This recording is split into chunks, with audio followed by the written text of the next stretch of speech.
I'm now quite certain that the crimes of this guilty land will never be purged away, but with blood.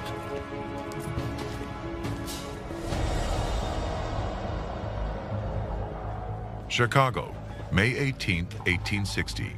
A backwoods congressman comes out of nowhere to grab the new Republican Party's nomination for president. Abe Lincoln's only claim to fame: he's lost 2 elections to the Senate. Personally, Lincoln hates slavery, but he's desperate to hold the country together. What I admire about Abraham Lincoln is that he had his beliefs, and he stuck to his beliefs at a time when it wasn't popular to do so, especially when it was black, white, and very cut and dry. He stuck to his beliefs.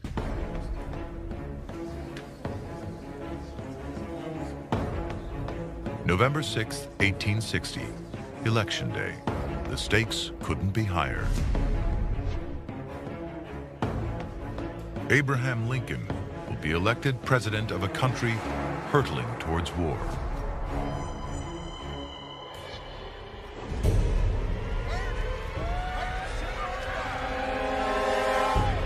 The South rebels, convinced he'll abolish slavery. They threaten to leave the Union. The battle lines are drawn. The North is behind him.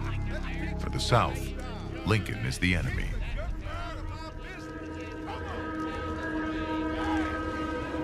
An editorial in an Atlanta paper.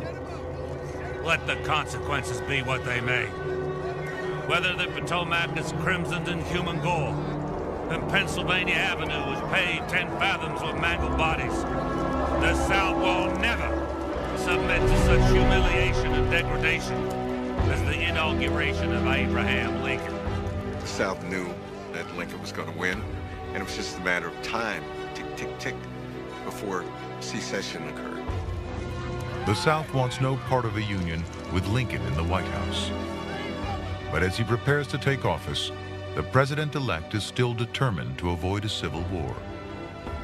Lincoln was not happy about slavery. He did not see that as congruent to all men are created equal. And he had given a speech before he ever became president on why that was so important to him.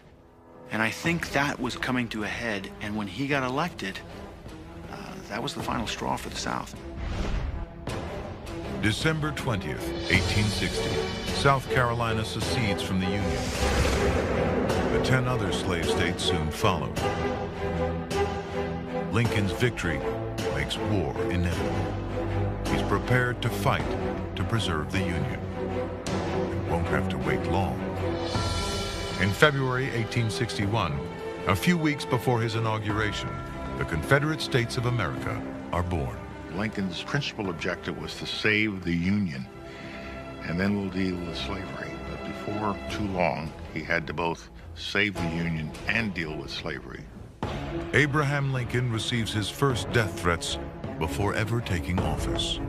He'll save every one, keeping a file in his desk labeled assassination. On the journey to Washington, he'll wear a disguise just to be safe. He'll do anything to avoid war, except allow slavery to expand. It is Lincoln who explains the case for freedom and says, I'm not going to attack slavery where it is, but I'm not going to let it expand. At his inauguration, Abraham Lincoln reluctantly pledges that states with slaves will be allowed to keep them. But it's too little, too late. A virtual state of war already exists. The South mobilizes an army of 800,000 men against a Union army of 2.5 million.